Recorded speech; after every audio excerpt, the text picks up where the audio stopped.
Levanto mis manos, aunque no tenga fuerza. Levanto mis manos, aunque tenga mil problemas. Cuando levanto mis manos, comienzo a sentir. ¿Están tocando? Miembros en acción. Miembros en acción. ¿Sí? Muy bien. Esta noche, hermanos, vamos a centrarnos en este tema que tiene que ver con el desarrollo precisamente y el crecimiento del cuerpo de Cristo, el cual es su iglesia. ¿Sí? La iglesia de Cristo, como dice la palabra, es un cuerpo, y el cuerpo está conformado por muchos miembros, y cada miembro en especial tiene una acción dentro de la iglesia. ¿Sí? Entonces, por eso he titulado este tema Miembros en Acción. Y el texto central, hermanos, vamos a estar en la primera carta de los Corintios, que es en el capítulo 12 hasta el 14. No vamos a estar desminuzando cada versículo porque aquí nos tendríamos que estar toda la noche, pero vamos a mirar de ahí lo más esencial, lo más básico. ¿Sí? Todos, hermanos, según nos dicen las Escrituras, conformamos el cuerpo de Cristo, y todos los miembros son importantes. ¿Sí? Primera de Corintios capítulo 12, vamos a leer primeramente del versículo 12 en adelante. Dice así la palabra del Señor: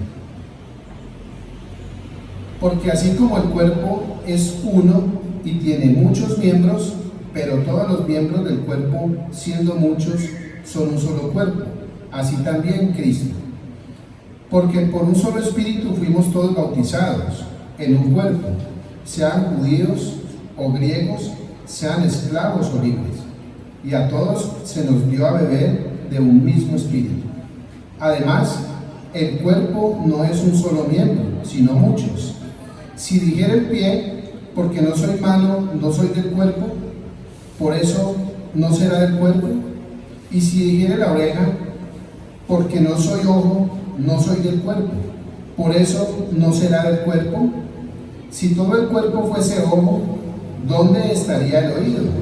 Si todo fuese oído, ¿dónde estaría el olfato? Mas ahora Dios ha colocado los miembros, cada uno de ellos, en el cuerpo como Él quiso. Porque si todos fueran un solo miembro, ¿dónde estaría el cuerpo? Pero ahora son muchos los miembros, pero el cuerpo es uno solo. Ni el ojo puede decir a la mano, no te necesito, ni tampoco la cabeza a los pies, no tengo necesidad de vosotros. Entonces, lo primero que debemos de analizar y pensar, que nos muestra aquí nuestro Dios a través del apóstol Pablo, es que la iglesia es como un cuerpo. Y si usted analiza su cuerpo, nosotros tenemos muchos miembros en el cuerpo, ¿sí o no? Miremos a ver cuál de estos miembros es innecesario. Lo más insignificante, las pestañas. ¿Para qué sirven las pestañas? Para protegernos del polvo, de las preguntas, de las polillas, no moscas. Cuando usted pestañea, las pestañas hacen esto. Ellas se abren y se cierran así. ¿Qué están formando? Una barrera. Mire, usted tiene los ojos abiertos, está así. Pero si viene un mosco volando y se le va a meter al ojo, ¿usted qué hace? Ya, ahí quedó atrapado. ¿Qué pasa si no tuviera pestañas? Ese mosco sigue nomás. No, y también la visibilidad no puedes abrir bien los ojos. Claro. Es una sensación rara. Entonces, mire, algo tan insignificante como las pestañas, ¿y son qué? Son esenciales, son necesarias, ¿o no? Partes del cuerpo. Partes del cuerpo que uno cree que no son necesarias. ¿Sí? Las uñas. ¿Qué tal uno sin uñas? ¿Cómo se rascaría usted? Sin uñas. Lo pica un mosquito y usted ¿qué hace? La uñita, ¿sí o no? Y si no tiene uña, contra la pared. Yo como los caballos contra el muro. ¿Por qué? Porque no tiene uñas para rascarse. Entonces sí es necesario las uñas. Todos los miembros, aunque muchas veces son como tan insignificantes, pero son ¿qué? Importantes. Ningún miembro del cuerpo humano fue creado por casualidad. No. Incluso los científicos estuvieron muchos años preguntándose para qué servía el apéndice. ¿Saben cuál es el apéndice? Apéndice. Apéndice. La apéndice es una parte del intestino que hace como una U. Y los médicos dicen, no, es que el apéndice está ahí como vegana, eso ahí como que no sirve. Y a la gente que la operan del apéndice, pues le cortan ese pedazo y unen como uniendo un cable y ya no hay una U, sino que quedó directo al intestino. Y ellos decían que el apéndice no era necesario. Pero ahora con los estudios que han hecho, la apéndice sí es necesaria. Resulta que en el apéndice, en esa U, se acumulan ciertos desechos y esos desechos contienen bacterias y esas bacterias son necesarias cuando el organismo las necesita. Entonces mire que sí es necesario el apéndice. La vesícula biliar, lo mismo. Todos los órganos que Dios puso en el cuerpo humano son esenciales, necesarios, por eso están ahí. ¿Sí? Y lo mismo dice Pablo, pasa en la iglesia. Todos los miembros son importantes, hasta los más insignificantes son importantes. Por ejemplo, a veces pensamos que los niños no son importantes en la iglesia, y sí son importantes. Los jóvenes son importantes, los ancianos son importantes. En realidad todos los que conforman la iglesia de Cristo son importantes y tienen una función. La pregunta es, ¿sabemos cuál es nuestra función dentro del cuerpo de Cristo? ¿Sabemos por qué Dios nos colocó ahí en ese cuerpo? Porque en Hechos 2:38 en adelante dice que cuando nos bautizamos, Él mismo añade a su iglesia los que han de ser salvos. Jesucristo mismo añade a la iglesia los miembros que son esenciales.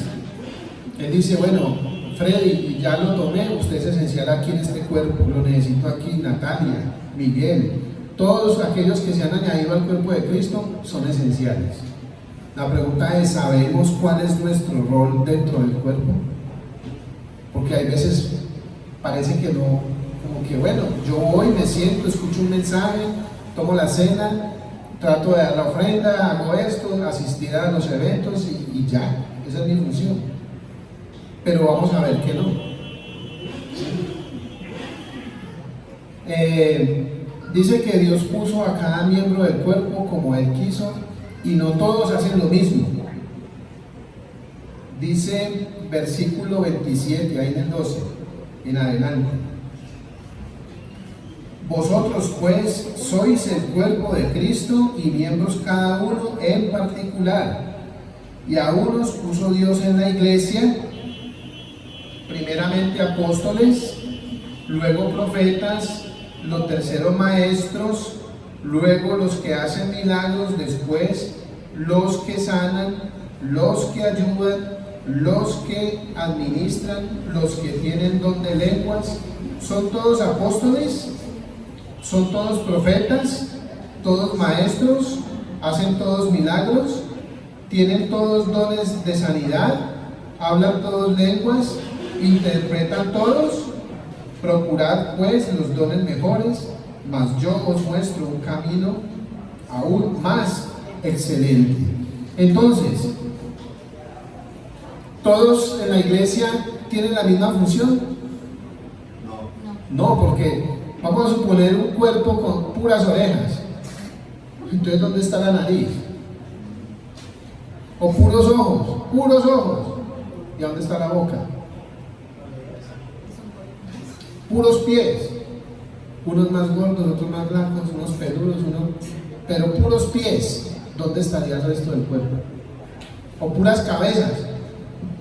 De aquí para abajo nada. Serían cuerpos extraños. Ahí sí, extraterrestres, zombies. Pero dentro del cuerpo de Cristo, tal vez a uno le va a tocar hacer de pie, otro de oreja, otro de ojo. A usted tal vez le va a tocar hacer pestañas, nariz, boca, cerebro, no sé. Pero tenemos que tratar de ubicarnos en la parte del cuerpo que Dios nos puso, ¿sí?, para funcionar como tal, y que de esta manera el cuerpo pueda funcionar de una mejor manera. Dicen por ahí que una vez hubo una revolución en un cuerpo y todos empezaron los ojos. No, es que yo soy el más importante, porque es que si yo no miro, entonces el cuerpo se va por un abismo y ahí nos morimos todos. Y entonces la nariz dijo, sí, y si yo me niego a respirar, ¿qué pasa? No entra aire a los pulmones, no entra oxígeno al cerebro y todos nos morimos. Y así empezaron todos a dar su... Y el último por allá, el que menos tenían en cuenta, ¿ahí de quién fue? El ano. Digo, sí, todos se creen muy importantes. Pues voy a cerrar y no voy a dejar que salga nada. A ver cómo se ponen todos de aquí para arriba. Entonces también era importante, ¿sí? Entonces, hermanos, todo es importante, ¿sí? El pie no le puede decir a la mano, no te necesito, la oreja al ojo, no te necesito.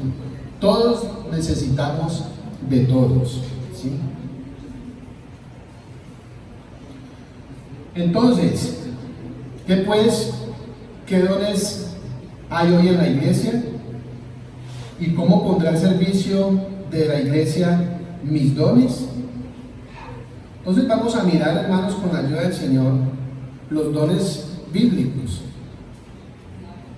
Aquí acabamos de leer que Dios puso dentro de la iglesia los miembros como Él quiso. Algunos tienen un llamado especial de Dios a ser pastores, otros diáconos, otros evangelistas, otros maestros. Pero aquí estamos viendo que Dios puso apóstoles, y yo creo que de ahí es donde salen algunas doctrinas. Cuando nos preguntan, ¿ustedes en la iglesia tienen apóstoles? Porque ahí lo dice.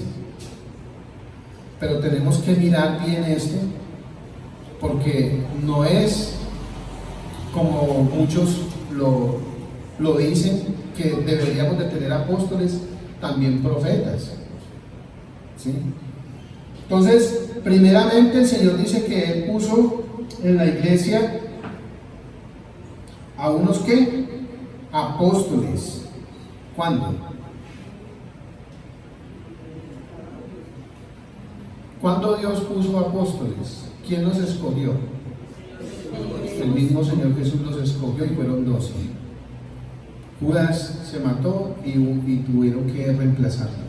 Fueron 12, no fueron más. Y eso fue para la época, para la circunstancia y para el propósito que Dios quería. Pero para la iglesia hoy en día, apóstoles ya no hay. Luego dice profetas. Y aquí está hablando de profetas en la iglesia primitiva. No está hablando de los profetas del Antiguo Testamento. Está hablando de profetas dentro de la iglesia, en la nueva dispensación, ¿sí? Dice los que hacen milagros, después los que sanan, los que ayudan, los que administran, los que tienen don de lenguas. Ojo. Entonces vamos a analizar, hermanos, lo que nos dice capítulo 12, del 1 en adelante dice: no quiero, hermanos, que ignoréis acerca de los dones espirituales. Sabéis que cuando erais gentiles se os extraviaba llevándoos como se os lleva o como se os llevaba a los ídolos mudos. Por tanto, os hago saber que nadie que hable por el Espíritu de Dios llama anatema a Jesús, y nadie puede llamar a Jesús Señor sino por el Espíritu Santo. Ahora bien, hay diversidad de dones, pero el Espíritu es el mismo. Y hay diversidad de ministerios, pero el Señor es el mismo. Y hay diversidad de operaciones, pero Dios, que hace todas las cosas en todos, es el mismo. Pero a cada uno les es dada la manifestación del Espíritu para provecho. Porque a este es dada por el Espíritu palabra de sabiduría. Vamos a mirar aquí uno de los dones que da el Espíritu Santo. Palabra de sabiduría. Palabra de sabiduría. La palabra sabiduría viene de la palabra griega Sofía. ¿Sí? Sofía. Y de ahí viene también la palabra filosofía. La filosofía tiene que ver más con los pensamientos humanos. Pero cuando hablamos de la sabiduría, normalmente estamos hablando de la sabiduría de Dios, ¿sí? Que nada tiene que ver con la filosofía humana, que es muy diferente. Vamos a leer, por ejemplo, Efesios 3:10. Alguien que busque Efesios 3:10. Alguien que busque Mateo 13:54. Otro que busque Mateo 12:42. Otro que busque Lucas 21:15. Y otro más, Santiago 3:15.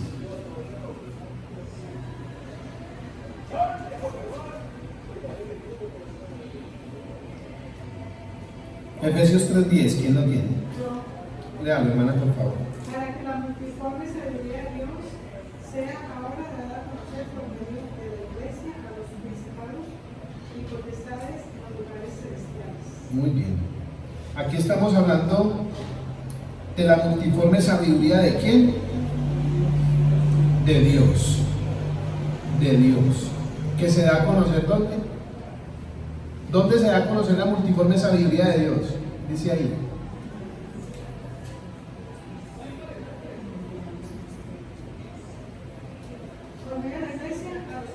Ya. Entonces, mire qué tan importante es reunirnos. Hay personas que no le ven la importancia a reunirse. Pero ¿dónde la multiforme sabiduría de Dios se da a conocer? ¿A través de quién? De la iglesia. De la iglesia. No es por otro medio. Es por medio de la iglesia. ¿Quién tiene el otro texto? Mateo 13:54.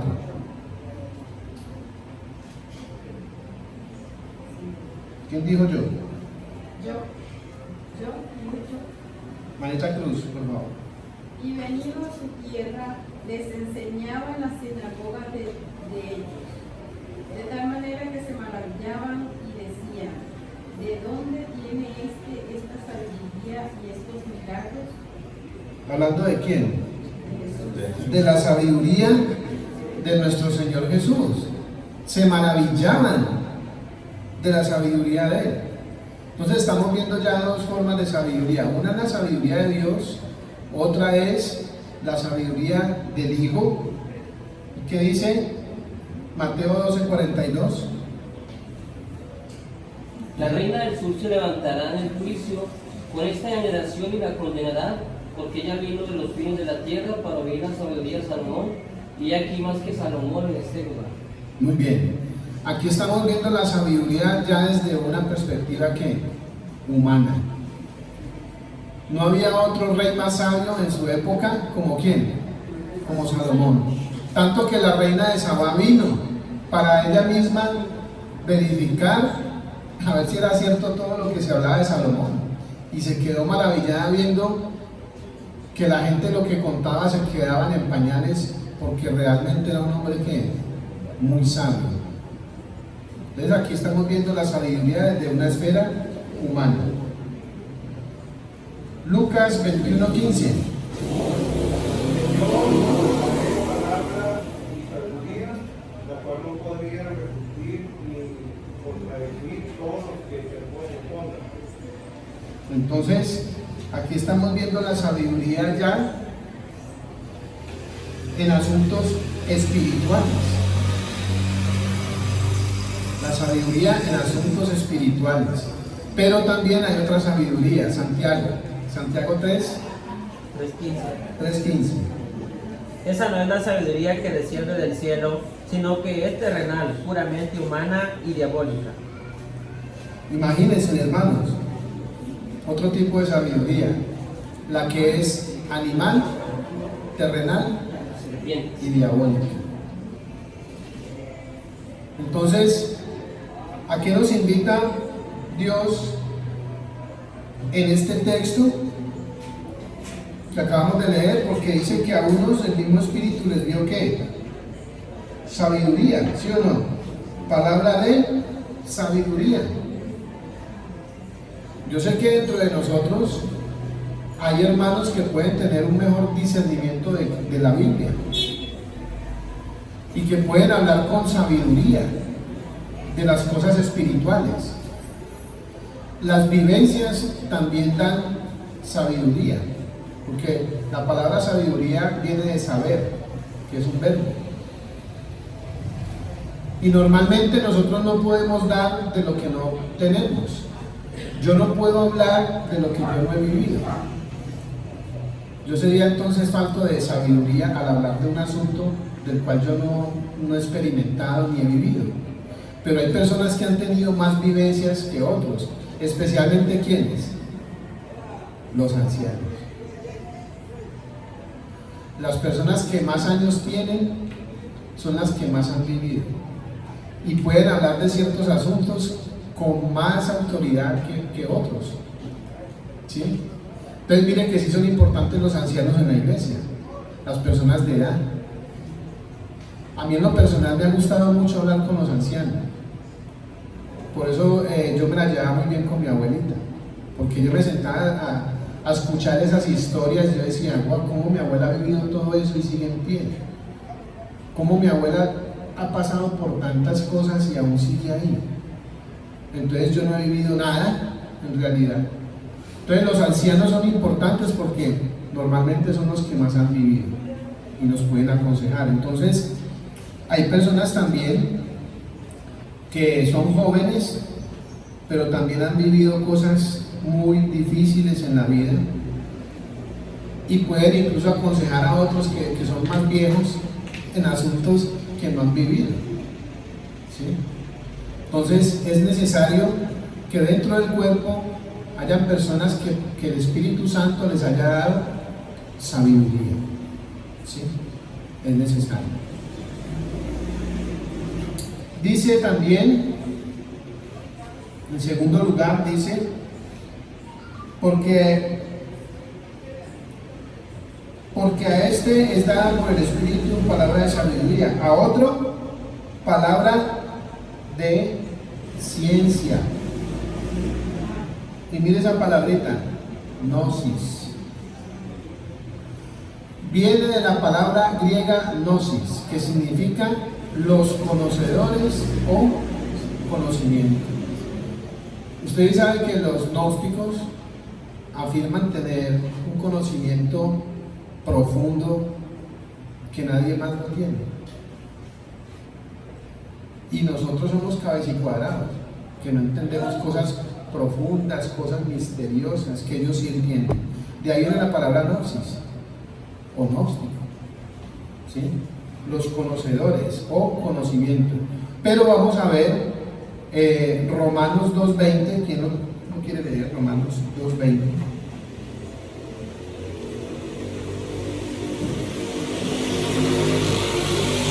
no tenga lo puede leer con voz de trompeta. Si piensas que puedes instruir al ignorante y enseñar a los niños los caminos de Dios, pues estás seguro de que la ley de Dios te da pleno conocimiento y toda la verdad. Muy bien. Entonces, aquí estamos viendo, en vez de mirar ciencia, estamos viendo la palabra conocimiento, que es lo mismo.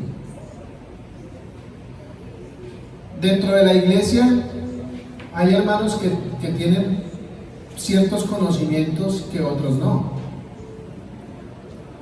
Por ejemplo, en Ecuador el hermano Enrique Hidalgo, él maneja la medicina científica, Oriental.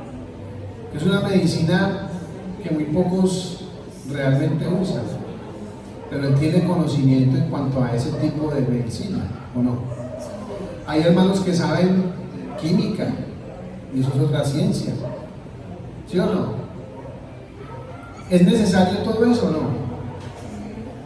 Yo sí creo, porque es que la Biblia, hermanos, la Biblia tiene mucha ciencia. Tiene toda la ciencia. Mira, es lo que está diciendo el apóstol. Tú crees que en la escritura haya la ciencia, y es verdad. Sí, porque la escritura contiene mucha ciencia, y hay hermanos que se han preparado en todo eso. Saben muchas cosas, saben de química, saben hablar acerca del espacio, de ecuación, de un poco de cosas, que yo la realidad que yo no sé nada de eso. Pero una persona así en la iglesia es necesaria, ¿o no? Que sepa de esas cosas, porque nos va a abrir más el panorama en cuanto a ciertos temas de la Biblia. Por ejemplo, el Génesis, eso está hecho hay pura ciencia. Entonces, es necesario que haya entre nosotros, hermanos, que el Espíritu Santo les haya dado ese tipo de conocimiento. Lucas 11:52.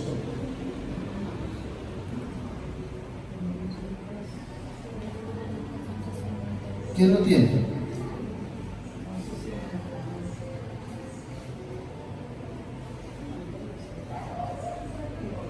Dice aquí: ay de vosotros, intérpretes de la ley, porque habéis quitado la llave de la ciencia. Vosotros mismos no entrasteis, y a los que entraban se los impedisteis. Hay personas que se oponen a esto, la ciencia, y no permiten que hablen de esos temas porque consideran que eso no es bíblico. Y mire lo que está diciendo: quitaste la llave de la ciencia. Hay un predicador, Altusín, ese habla unas prédicas tremendas desde la perspectiva científica, y tremendos temas, tremendos, que se quedaron asombrados. Pero Dios le dio que ese don de saber muchas cosas acerca de la ciencia. Y que dice Romanos 11:33. Dice la palabra de Dios: oh profundidad de las riquezas de la sabiduría y la ciencia de Dios, cuán insondables son sus juicios, inescrutables sus caminos. Aunque lográsemos aprender muchas cosas, jamás vamos a entender realmente las cosas.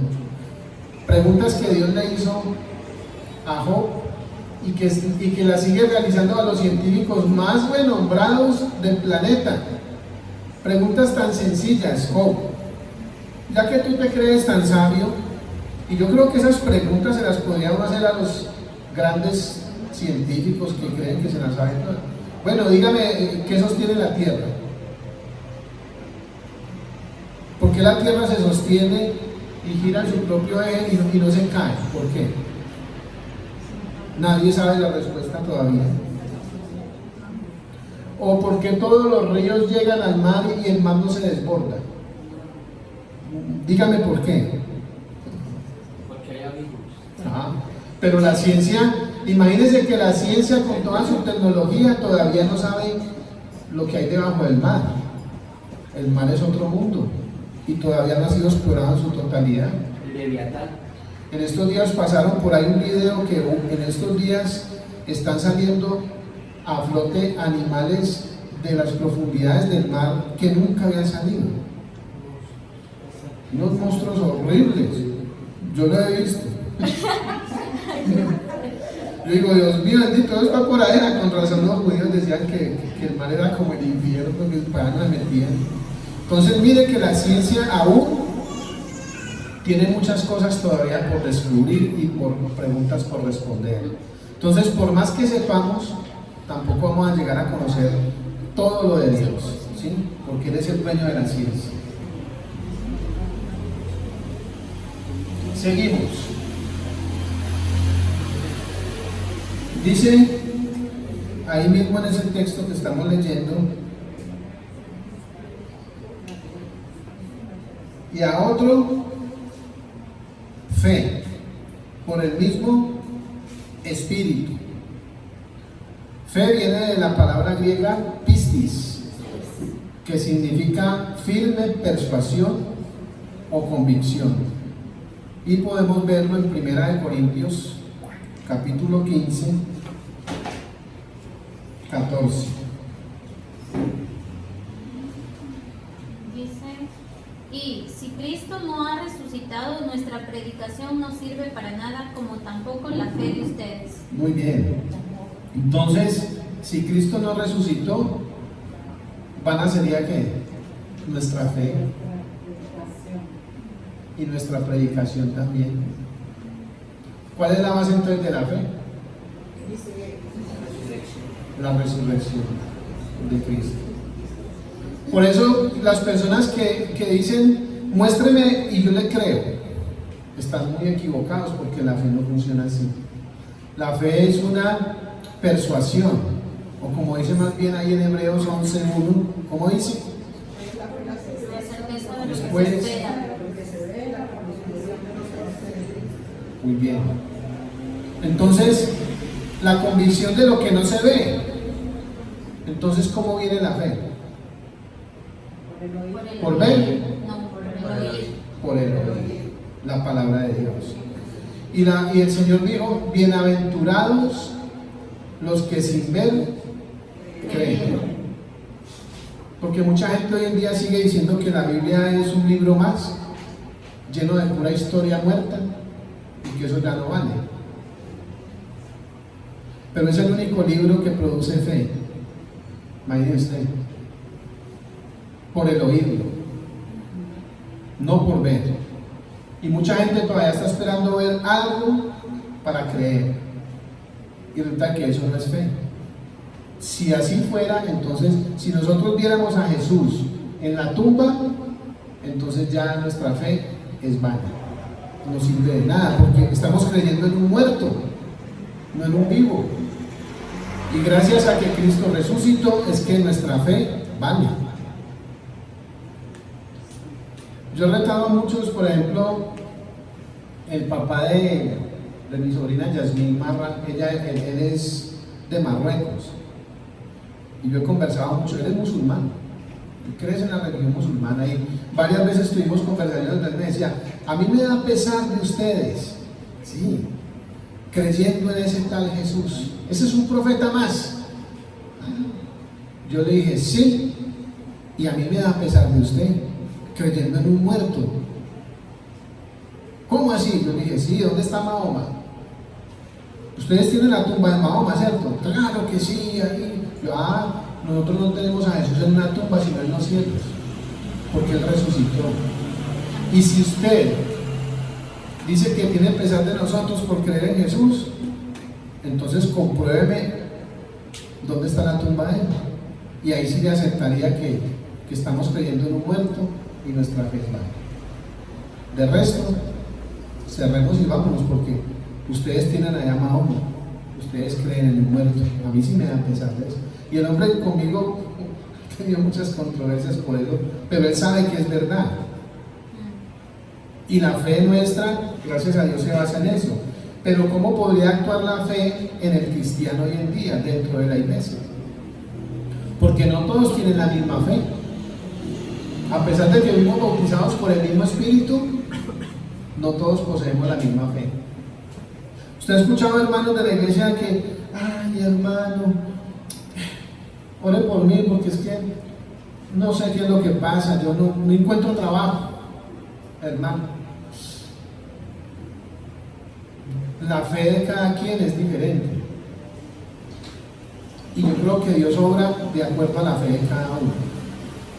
¿Por qué no vino a la iglesia? Hermano, estaba trabajando.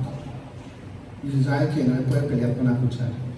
Entonces, esas palabras demuestran de que en la persona hay poca fe, porque cree que si se sale del trabajo, Dios lo va a dejar morir de hambre. Pero yo creo al contrario. Si yo sacrifico un trabajo para agradar a Dios, Dios me va a dar algo mejor. No lo estoy viendo, pero yo sé que Él me lo va a dar, porque estoy sirviendo al Rey de Reyes y al Señor de Señores. Pero no todos tienen la misma fe, es la verdad.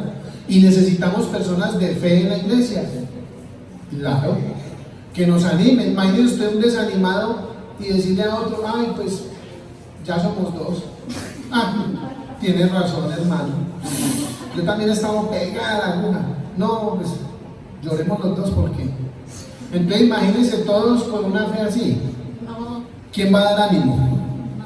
Se necesita gente de mucha fe que dé ánimo, que yo pueda ver y decir, este hermano si fue capaz, ¿cómo yo no voy a ser capaz? Ahora todavía se preguntan y nunca se ha dado, pero porque a usted sí le funcione y a mí no. Pero todavía uno le explica, mire el error. Usted prefiere esto, pero no está firme en las cosas de Cristo. Y uno que no tiene firmeza como la tiene usted, y a uno le llegan las cosas. Entonces uno se pone a mirar, bueno, ¿por qué le pasa eso? Pero todavía le explica a uno y no quiere como entender. Y recuerde que la fe es probada. Dios permite que pasen cosas en la vida del cristiano para probar la fe. Porque yo creo que Dios dice, bueno, vamos a ver qué tanta confianza tiene este hijo mío o esta hija mía en mí. Voy a probar, voy a permitir que pasen ciertas situaciones para probar su fe. Dios permite que pasen ciertas circunstancias, pero es para eso. A ver si usted dice, no, pues ya con esto que me pasó, yo que voy a seguir en la iglesia, yo estoy como desanimado, yo como que mejor no vuelvo. Y ahí empieza a tambalear la fe. O se puede fortalecer más. Las circunstancias y los problemas que llegan a nuestras vidas tienen esas dos opciones: desfigurar la fe o terminarla de pulir. Ya nos queda a nosotros escoger si me mantengo firme y espero la bendición de Dios, o sucumbo ante las circunstancias y vuelvo atrás, ¿sí? Entonces es necesario que muchos tengan fe de tal manera que incluso dicen que muevan montañas, ¿sí? Dice también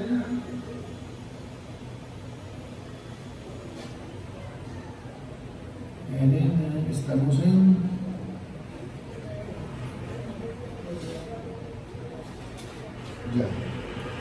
dice, estamos en fe por el mismo Espíritu, y a otro dones de sanidades por el mismo Espíritu. Mire que está hablando en plural, no está hablando don de sanidad, no, dones de sanidades, está hablando en plural, ¿sí? Dones de sanidades. Santiago 5:16 como ejemplo, y Lucas 10:29 a 31. Lucas 10, ¿quién tiene ahí el primero?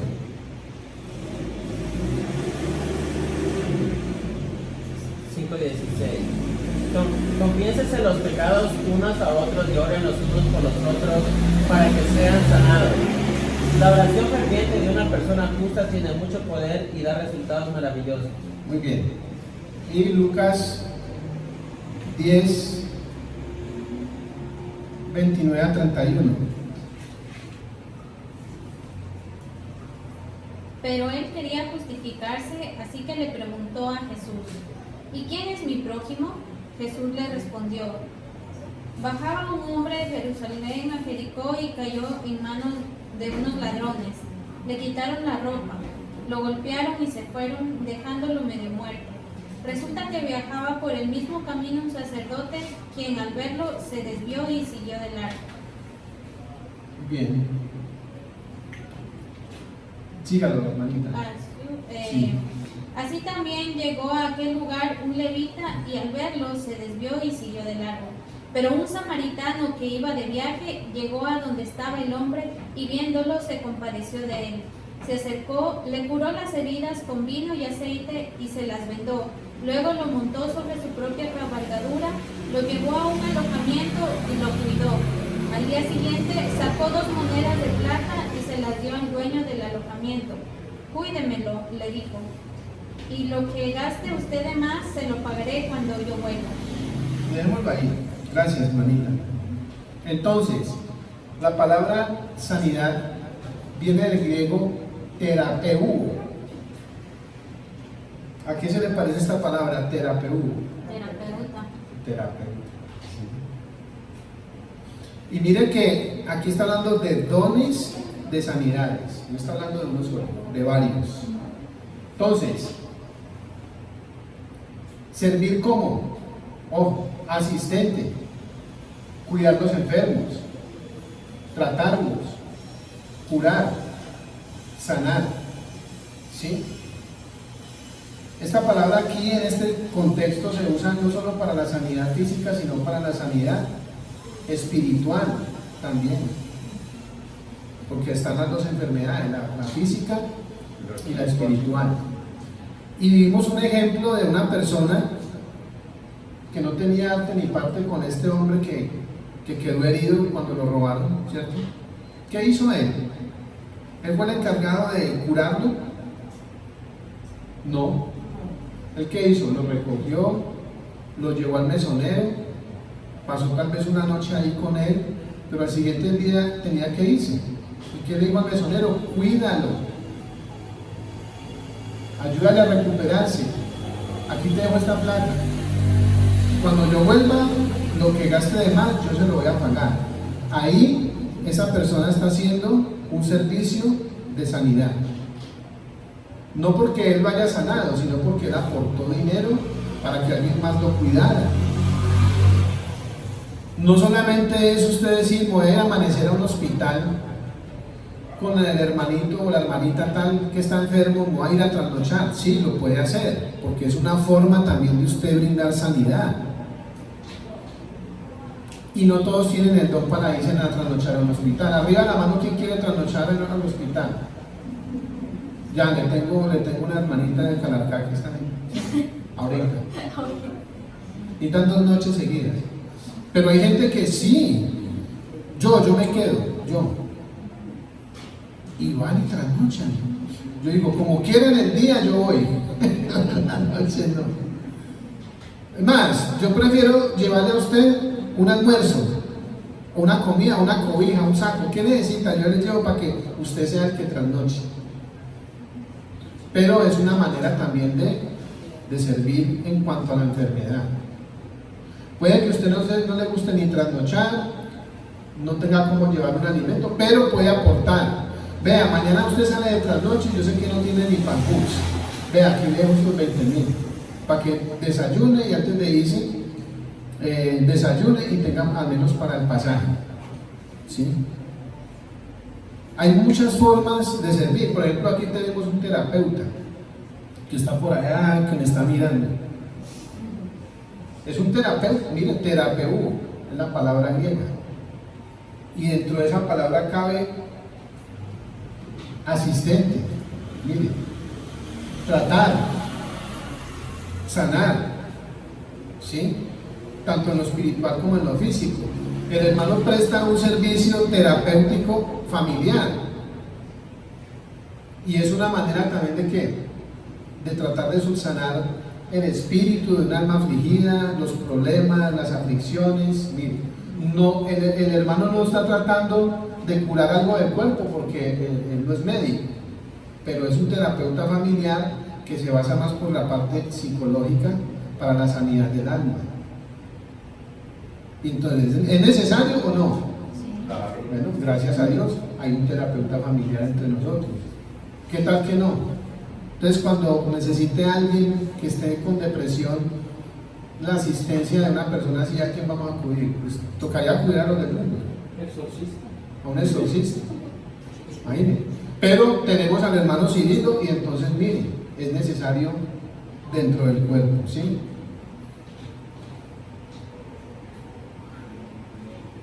Lucas el médico usa esta palabra en 15 ocasiones, ¿sí? Vamos a mirar la otra, vamos a avanzar. Milagros. Viene del griego dunamis, ¿sí? Y vamos a mirar Hechos 2,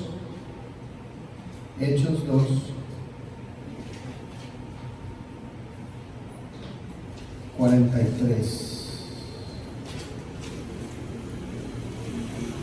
Dice: y sobrevino temor a toda persona, y muchas maravillas y señales eran hechas por los apóstoles. Todos los que habían creído estaban juntos y tenían en común todas las cosas, y vendían sus propiedades y sus bienes, y las repartían a todos según la necesidad de cada uno. Entonces, dicen que los apóstoles hacían que muchas maravillas y señales. Entonces, dunamis es poder, capacidad, ¿sí? Y se usa de obras de origen y carácter sobrenatural que no podían ser producidas por agentes y medios naturales. Y se traduce también como eficacia, fuerza, maravilla, potencia, señal, valor de autoridad divina. Aquí estamos viendo maravillas, no está diciendo milagros, pero cuando habla de maravillas y señales está hablando de ¿qué? De milagros. Pregunta: ¿hoy para la iglesia hay milagros? Amén. ¿Habrán personas que puedan hacer este tipo de cosas que hacían los apóstoles? ¿Qué dicen? Porque recuerden, esto tuvo un propósito. Esto tuvo su propósito en los inicios de la iglesia. Ellos no tenían la Biblia. Ellos no tenían, por lo menos el Nuevo Testamento no lo tenían escrito como lo tenemos nosotros.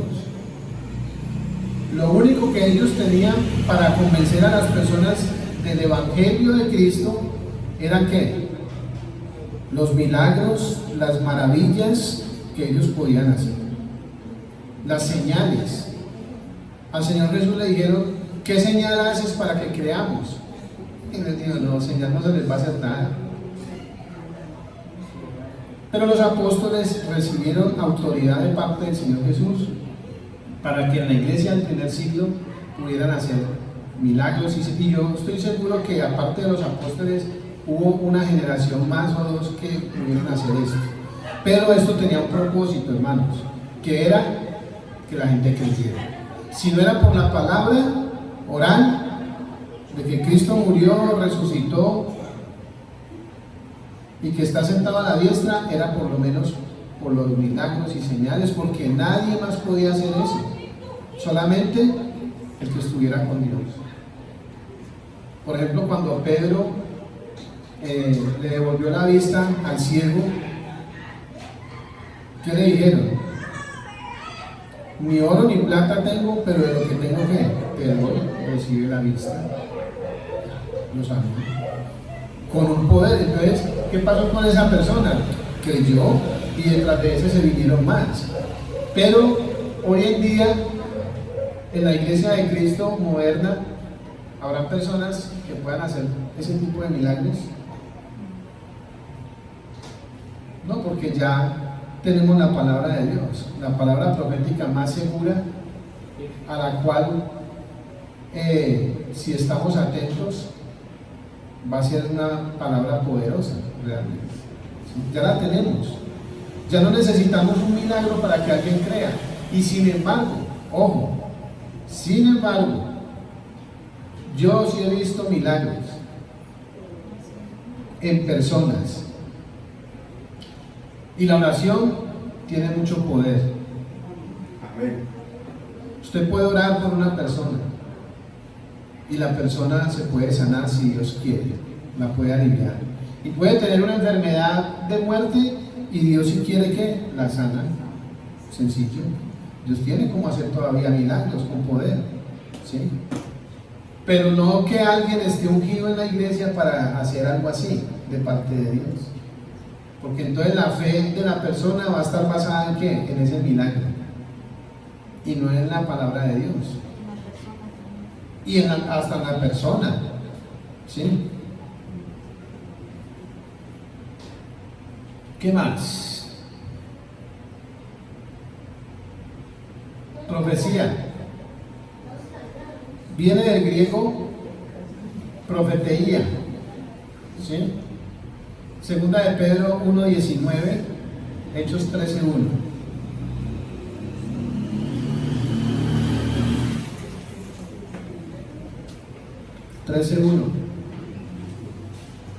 Dice: había entonces, ojo, en la iglesia que estaba en Antioquía, profetas y maestros: Bernabé, Simón, el que se llamaba Niger, Lucio de Cirene, Manahén, el que se había criado junto con Herodes, el tetrarca, y Saulo.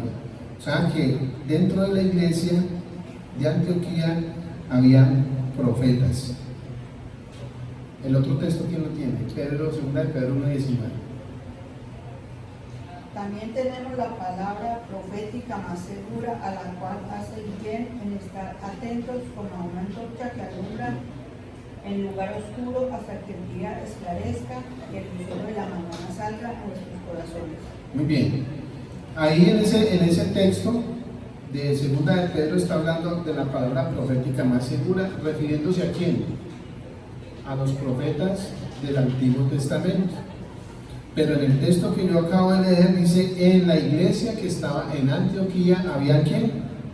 Profetas. Ya no los del Antiguo Testamento, pero sí habían profetas. Entonces vamos a mirar esto un poquito. Profeteía significa la proclamación de la mente y consejo de Dios. La profecía no es necesariamente y ni siquiera primariamente predicción.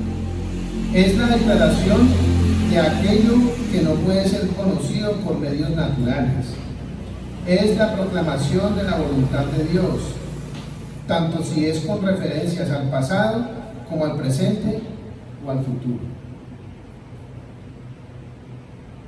Aquí nosotros, hermanos, si lo vemos desde esta perspectiva de la proclamación de la mente y consejo de Dios, en pocas palabras, para la iglesia de Cristo sí hay profetas, pero no a la manera de los profetas del Antiguo Testamento, que ellos siempre iban a hablar de qué, cosas que iban a pasar, predicciones a futuro. Nosotros ya tenemos la palabra profética más segura, que es esta.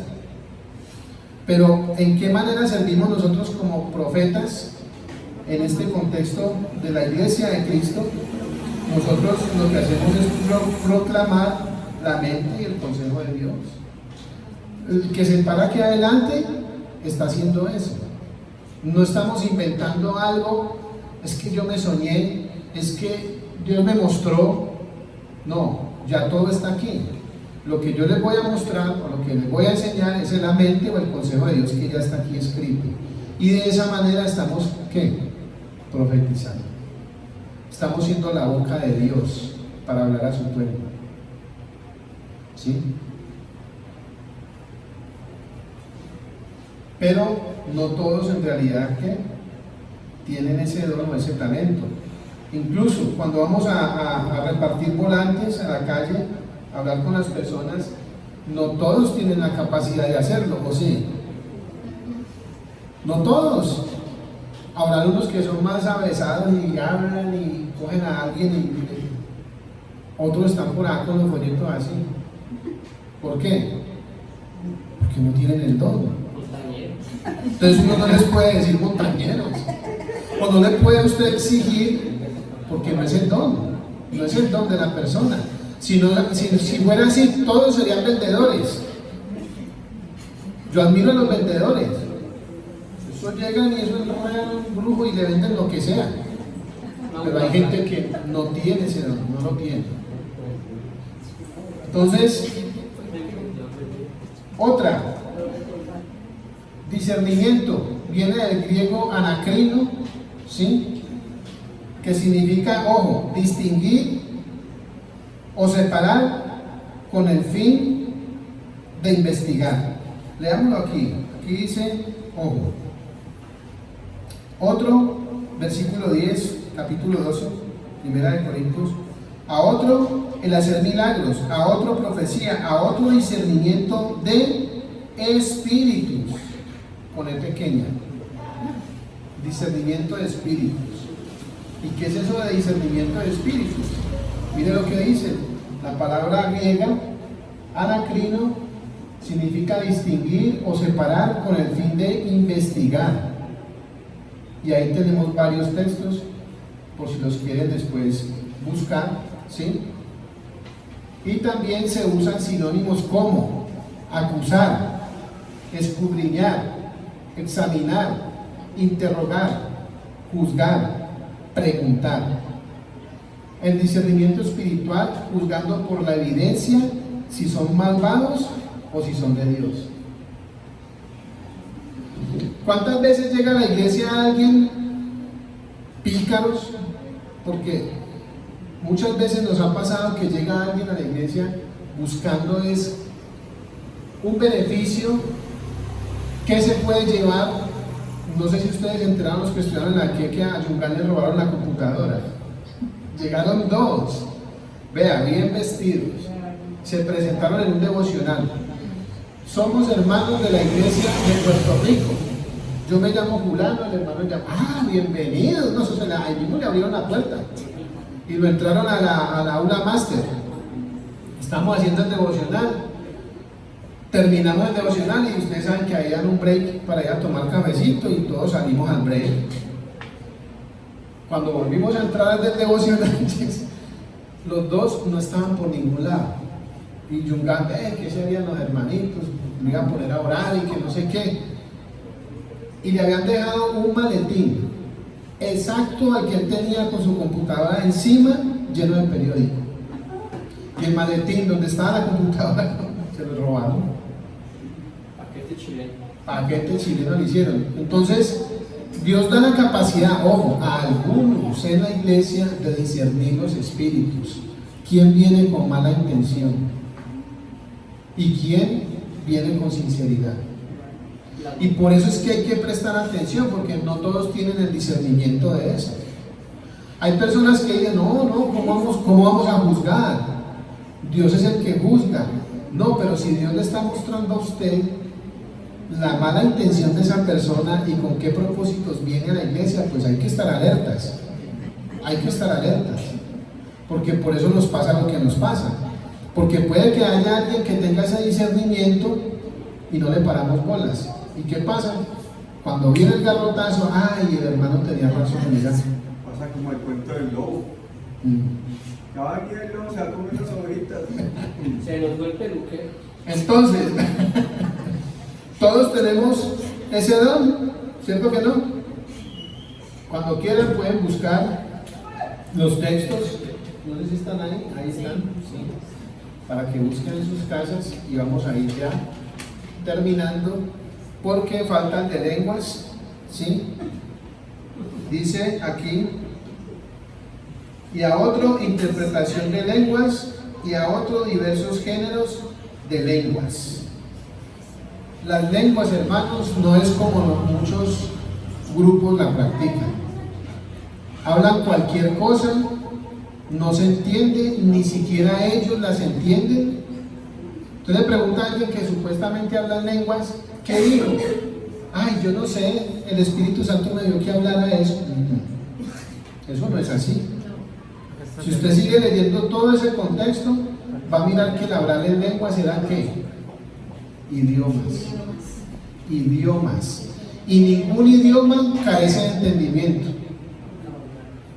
Por ejemplo, el chapalache. ¿Quién ha escuchado el chapalache? Los que estuvimos en Cumaní. ¿Y será que es que ahí hablan chapalache y eso es un idioma ahí que nadie entiende? No, entre los que lo hablan lo entienden. ¿Sí o no? Uraquepe. ¿Qué es uraquepe? Ay, no, coño. ¿Qué es uraquepe? Los que estudiaron en Cumaní. ¿No se acuerdan? Ellos sí son de Uraquepe, ¿cómo estás? O buen día. como Arequipa. ¿Sí? Entonces, ningún idioma carece de sentido para hablarlo así nomás. Pero, tiene que haber ¿quién? Un intérprete. Por ejemplo, si el hermano Brian va a venir a predicarnos en inglés, pues él entiende su inglés. Y bueno, pero el resto, ¿cómo va a quedar? ¿Cómo vamos a quedar? Vacíos. Vacíos, porque no vamos a quedar gringos. O sea, sin entendimiento. Pero si Brian predica y hay un intérprete al lado, ¿qué va a pasar? Ahora sí vamos a entender. Entonces, Dios le dio la capacidad a unos de hablar varios idiomas. Yo escasamente hablo el español y eso que hay veces me queda duro. Pero hay hermanos, hay personas que hablan 3, hasta 4 idiomas o hasta más. Pablo dice que él hablaba varios idiomas en esa carta. Y yo hablo más lenguas que todos ustedes. Pero, sin duda, ningún idioma carece de entendimiento. En Hechos 2:38, cuando el Espíritu Santo puso a hablar a los apóstoles en varias lenguas sin haber estudiado, eso fue un milagro. ¿Qué era lo que la gente entendía? Las maravillas de Dios. Las escuchaban hablar ¿qué? En su propio idioma, en su lengua materna, escuchaban las maravillas de Dios. O sea que ellos ahí no estaban hablando cosas sin sentido. ¿Sí?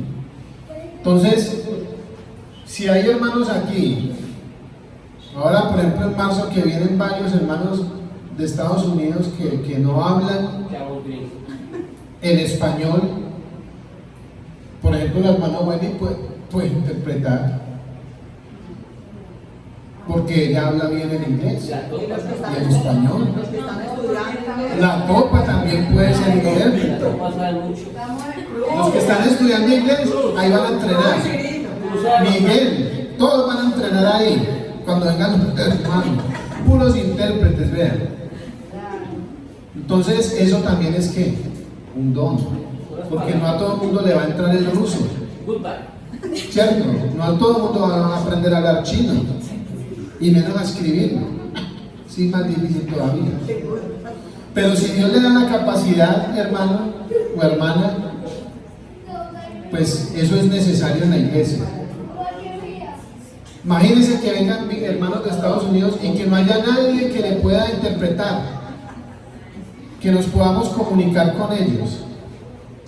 Por ejemplo, el hermano Chris habla el español y habla el inglés, y cuando vienen ellos, pues él les traduce lo que nosotros estamos diciendo y ellos también. Entonces, ¿es bueno eso o no? Entonces, vea, ahí está para que sigamos animados y aprovechar al hermano Brian y a Wendy para seguir aprendiendo el inglés. ¿Sí? Pero eso también es que un don, es un don. Entonces, dependiendo, hermano, de lo que hemos visto, ¿dónde se ubica usted? Esa sería la pregunta. ¿Dónde se ubica? Porque todos, sin duda, estamos llamados a servir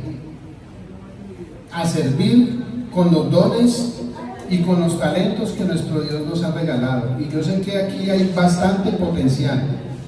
Lo que pasa es que hay que ubicarnos. Si le tocó de oreja, que le tocó de nariz. Ah, sí. Pero ubíquese donde es y va a ver cómo Dios lo va usando. Y es más, Dios es tan bueno que cuando ve que usted explota el don que tiene, le da más. Es que la vida del boss es muy triste. Hoy está, mañana no está. El bolso. Pero ahí sigue el pelo, mire. Así que hermanos, Dios les bendiga. Espero pues que en otra ocasión ya tocaremos el don perfecto, que es ¿cuál? ¿Cuál es el don perfecto? El amor. Ese es el don perfecto. Y es el que todos deberíamos de tener. Así que Dios les bendiga y muchas gracias. Levanto mis manos,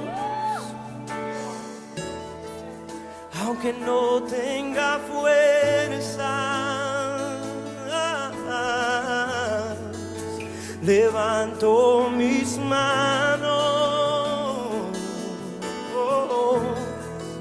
aunque tenga mil problemas. Cuando levanto mis